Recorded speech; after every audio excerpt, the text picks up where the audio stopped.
Hi friends, இன்றைக்கி பால் பாயசம் எப்படி செய்யறதுன்னு பார்க்கலாம். ஃபஸ்ட்டு ஜவ்வரிசியை ஊற வச்சுக்கணும் 1/2 hour. அதுக்கப்புறமேட்டு சுடுதண்ணியில் ஜவ்வரிசியை போட்டு நல்லா வேக வச்சுக்கணும். வேக வச்சுட்டு கொஞ்சோண்டு நெய் ஊற்றிக்கணும். ஏன்னா நான் சாமிக்கு படைக்கிறதுனால தாளிக்க மாட்டேன். நெய்யை அப்படியே ஒரு ஸ்பூன் எடுத்து ஊற்றிடுவேன். அது நல்லா வேகணும்.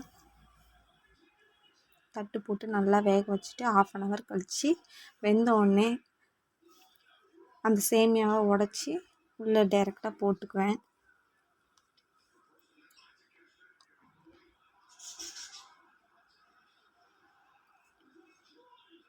போட்டுட்டு அப்புறம் முந்திரி, திராட்சை, ஏலக்காய் எல்லாம் போட்டுருவேன்.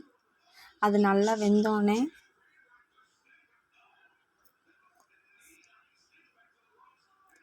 சர்க்கரை போட்டுக்கணும். தேவையான அளவு நமக்கு எவ்வளோ தெரியும்ல அந்த அளவுக்கு போட்டுக்கணும்.